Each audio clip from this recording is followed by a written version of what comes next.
Hi hello నమస్తే welcome to Archana's happy home. అందరూ ఎలా ఉన్నారండి? మేమైతే బాగున్నాము, మీరందరూ బాగున్నారని అనుకుంటున్నాను. ఈరోజు వీడియో వచ్చేసి నేను మహానంది టు అహోబిలంకి వెళ్ళాము. ఈరోజు లాస్ట్ 2 వీడియోస్ నుంచి నేను శ్రీశైలం వెళ్ళాము అని చెప్పి అప్లోడ్ చేశాను కదా, అందులో కంటిన్యూ అయ్యే ఇది డే 3 అనమాట. డే 3 వ్లాగ్ అనుకోవచ్చు, డే 3 వీడియో అనుకోవచ్చు. ఈరోజు మేము మహానందికి వచ్చాము. ముందు రోజు నైట్ శ్రీశైలం నుండి మహానందికి ట్రావెల్ చేసాము. నల్లమల ఫారెస్ట్ నుంచి వచ్చామన్నమాట. మేము అంతా ఫారెస్ట్లోనే జర్నీ అనేది సాగిపోయింది.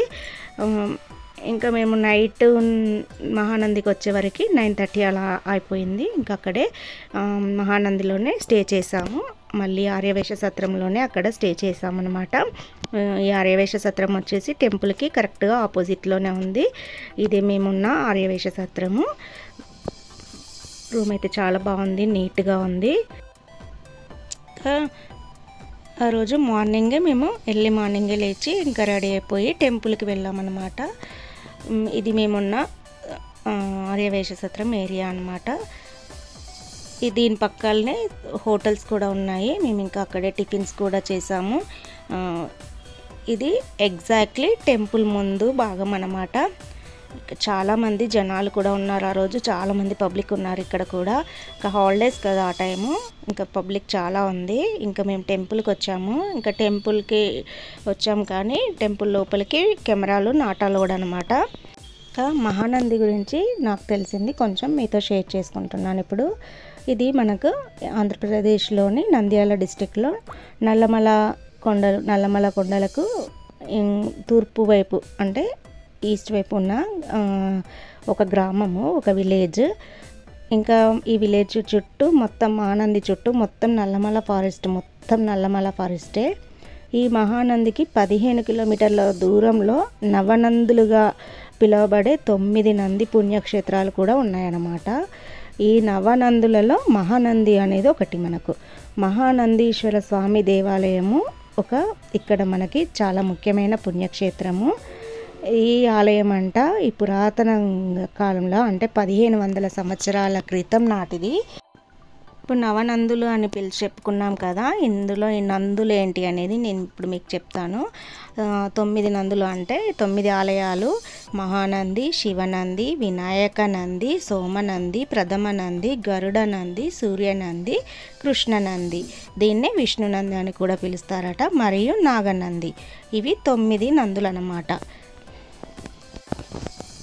అయితే ఇప్పుడు మనం చూస్తున్నది మహానంది. ఈ మహానంది ఆలయంలో ఇక్కడ శివలింగము ఎత్తుగా కాక కొంచెం వంకరగా అంటే తప్పటగా ఉంటుందన్నమాట.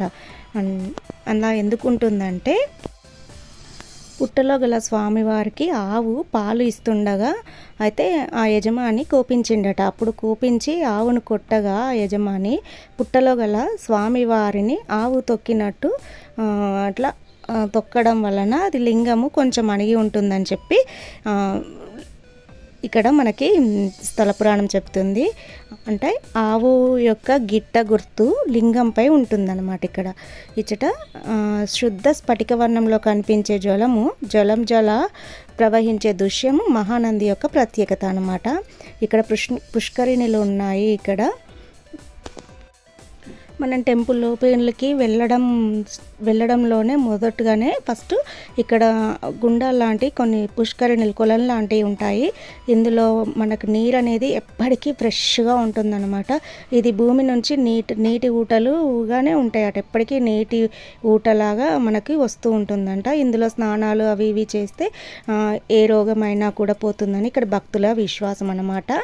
ఇక్కడ మేము ఇవన్నీ దర్శనం చేసుకొని ఇంకా మళ్ళీ రూమ్కి వెళ్ళి అన్నీ ప్యాక్ చేసుకొని ఇంకా బ్రేక్ఫాస్ట్ చేసేసుకొని ఇంకా మహానంది నుంచి అహోబిలంకి బయలుదేరాము. మహానంది నుంచి అహోబిలంకి 62 కిలోమీటర్స్ వచ్చేసింది. ఇంకా మళ్ళీ మేమంతా ప్యాక్ చేసుకొని ఇంకా ఫ్రెష్ అయిపోయి ఇంకా అహోబిలంకి స్టార్ట్ అయిపోయామన్నమాట. అహోబిలంలో మనకి ఉగ్ర నరసింహస్వామి వారు ఉంటారు. ఇంకా ఇప్పుడు అహోబిలంకి చేరుకున్నాము. ఇంకా ఇక్కడ మొదటగా మనము దిగువ అహోబిలంలో స్వామివారిని దర్శించుకొని ఆ తర్వాత ఎగువ అహోబిలానికి కూడా వెళ్తామన్నమాట. ఇప్పుడు నరసింహస్వామి వారు ఇక్కడ 9 రూపాలలో మనకి దర్శనమిస్తారనమాట.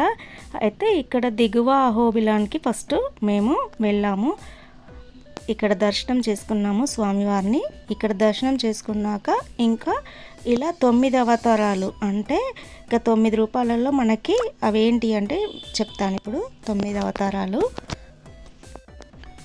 ఒకటి జ్వాలా నరసింహస్వామి, అహోబిల నరసింహస్వామి, మాలోల నరసింహస్వామి, వరాహ నరసింహస్వామి, కారంజ నరసింహస్వామి, భార్గవ నరసింహస్వామి, యోగానంద నరసింహస్వామి, చత్రవట నరసింహస్వామి, పావన నరసింహస్వామి, ఇలా 9 రూపాలలో మనకి దర్శనమిస్తారనమాట. అందులో మనం 9 ప్లేస్లలో ఉంటాయి. ఈ అహోబిలం గ్రామంలోనే ఉంటాయన్నమాట. అహోబిలం అంటే ఏంటంటే ఎట్లా వచ్చిందనేది చెప్తాను, తెలుసుకున్నది ఇక్కడ నేను. అహో అంటే ఒక గొప్ప ప్రశంస అన్నమాట. బిలం అంటే ఒక బలం అని చెప్తారట ఇక్కడ. కనుక అహోబిలం అంటే ఒక గొప్పదైన బలం అని చెప్పాలని ఇక్కడ పురాణాల ప్రకారం ఇక్కడ ఉంది. పురాణాల మేరకు శ్రీ మహావిష్ణువు రాక్షసుల రాజైన హిరణ్యకశిపుణ్ణి సంహరించేందుకు సగం మనిషిగాను సగం సింహరూపంలోనూ అవతరించింది ఈ ప్రదేశంలోనే అని చెప్తారన్నమాట ఇక్కడ.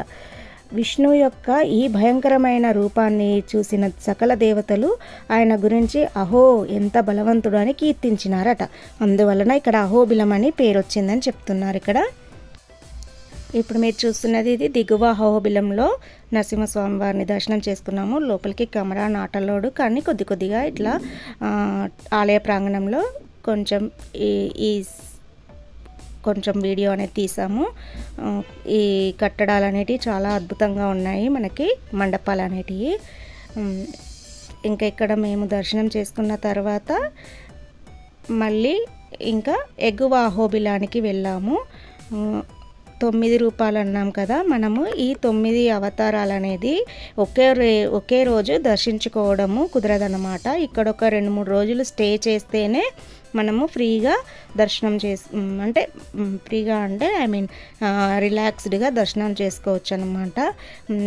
చాలా నడక ఉంటుంది. ఇంకా జ్వాలా నరసింహస్వామి వారిని దర్శించుకోవాలి అంటే ఒకరోజు కంపల్సరీ ఉండాలి. అక్కడికి చేరుకోవాలంటే చాలా కష్టం అంట. అది 500 మెట్లు ఉంటాయంట. మళ్ళీ ప్లస్ మనం కర్రలు పట్టుకొనే వెళ్ళాలట. సో ఇంకా మేము వెళ్ళలేదు అక్కడికి. ఇంక ఇక్కడ దర్శనం అయిపోయాక మధ్యలో ఒక 2 అవతారాలను చూసుకున్నాము మేము. యోగానంద నరసింహస్వామి అవతారాన్ని, అలాగే చత్రవట నరసింహస్వామి అవతారాన్ని చూసాము. అలాగే భార్గవ అవతారాన్ని కూడా చూసాము. ఇంకా ఇవన్నీ దర్శనం చేసుకున్న తర్వాత మధ్యలో ఆగుతూ దర్శనం చేసుకుంటూ ఇంకా ఎగువ అహోబిలానికి కూడా వెళ్ళాము. ఎగువ అహోబిలం తర్వాత దానికన్నా పైది జ్వాలా నరసింహస్వామి వారు ఉంటారంట. ఇవి దిగువ అహోబిలం నుంచి ఎగువ అహోబిలం వరకు మనకి 7-8 కిలోమీటర్స్ వస్తుందన్నమాట. మనం వెహికల్ ద్వారా వెళ్ళవచ్చు అక్కడికి. మేము ఇంకా వెళ్తున్నాము.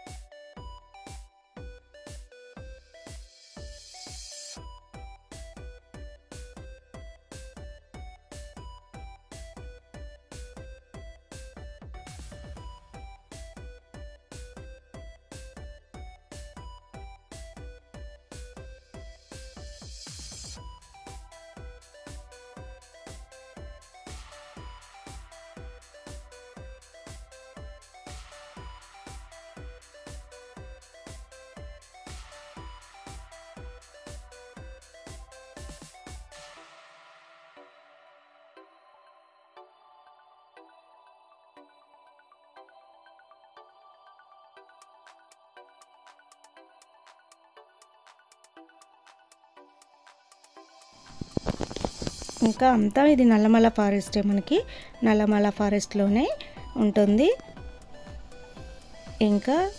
ఇంకా ఇలానే వెళ్తూగా మేము ఎగువ అహోబిలానికి కూడా చేరుకున్నాము. ఇక్కడికి వచ్చి చూసేవరకు ఫుల్ పబ్లిక్ ఉంది. ఇక్కడ కూడా కింద అంతా మనకి పబ్లిక్ కనబడలేదు. పైకి వచ్చేసరికి ఇంకా ఇదే మెయిన్ టెంపుల్. ఇక్కడే ఇది ఎగువ అహోబిలం అనేది మెయిన్. ఇక్కడ మనకి స్వామివారు అవతరించారని చెప్పి చెప్తారు. ఇక్కడ కూడా అయితే భక్త ప్రహ్లాదుని తపస్సుకి మెచ్చి స్వయంభూగా నరసింహుడు అవతారాన్ని ఇక్కడ వెలిసినాడని చెప్తారు. ఇక్కడ ఉగ్ర నరసింహస్వామి అవతారంలో ఇక్కడ మనకి వెలిసినాడని చెప్పి ఎగువ అహోబిలంలో మనకు తెలియజేస్తున్నారు. ఇక్కడ దీన్ని 9 అవతారాలలో 9 ప్రదేశాలలో ప్రకటించాడు, వెలిసిండు కాబట్టి మనకు దేవుడు ఉగ్ర నరసింహస్వామి వారు. అలా దీన్ని నవనారసింహ క్షేత్రం అని కూడా అంటారంట.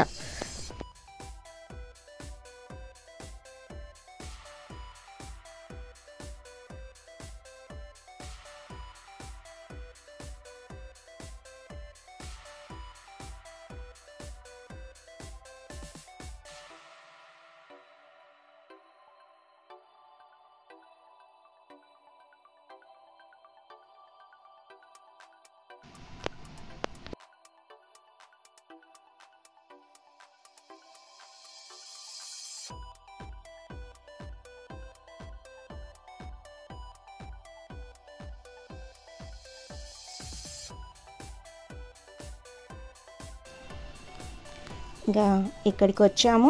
ఇంకా వెహికల్ అనేది అక్కడ పార్క్ చేసేసి, ఇది కొండపైనే ఉంటుంది మనకి. స్వామివారి కొండపైన ఉంటారు. మెట్లు ఎక్కాలి. దాదాపుగా ఒక 150 వరకు ఉన్నట్టున్నాయి మెట్లు, ఎక్కువనే ఉన్నాయి.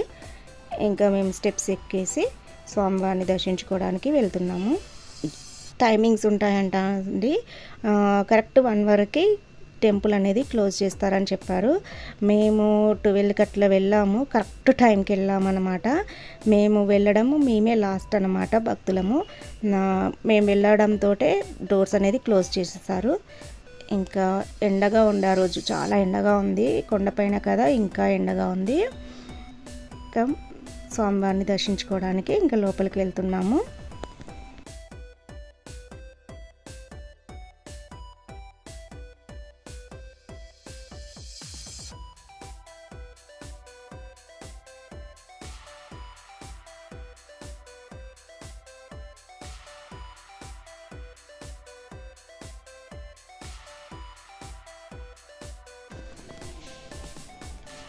ఇంకా ఇక్కడ కొండపైన షాప్స్ కూడా ఉన్నాయి కొన్ని. ఇంకా ఇక్కడ చెప్పులు ఇప్పేసి ఇంకా లోపలికి వెళ్ళాము దర్శనం చేసుకుందామని. మేమే చివరి భక్తులం అయ్యామండి. ఇక్కడ కూడా ఫ్రీ టికెట్లు ఉన్నాయి, సర్వదర్శనాలు ఉన్నాయి, 150 రూపీస్ టికెట్లు ఉన్నాయి, స్పెషల్ దర్శనాలు ఉన్నాయి, ఇంకా అన్నీ ఉన్నాయి. మేము వెళ్ళడం లాస్ట్ అయిపోయింది కాబట్టి భక్తులు ఎవరు లేరు. మేము ఇంకా సర్వదర్శనంలోనే వెళ్ళాము. తొందరగా వెళ్ళామండి. మేము వెళ్ళడం, డోర్స్ క్లోజ్ చేయడం ఒకటే అయింది. ఇప్పుడు ఇక్కడ ఈ ప్లేస్లోనే ఇక్కడ పైన జ్వాలా నరసింహస్వామి దగ్గర నుంచి కొండపై నుంచి ఒక జలపాతం అనేది వస్తుందన్నమాట. జ్వాలా నరసింహస్వామి దగ్గర అక్కడి నుంచి కొన్ని వాటర్ అనేది ఈ ఎగువ అహోబిలానికి కూడా దారలాగా కారుతుందన్నమాట. మేము అది వీడియో తీయలేకపోయినాము. ఇక్కడ లోపలికి వెళ్ళాము, టెంపుల్ లోపలికి వెళ్ళాము, దర్శనం చేసుకున్నాము. టెంపుల్ అయితే చాలా చాలా చాలా బాగుందండి. ప్లెజెంట్గా చాలా బాగుంది.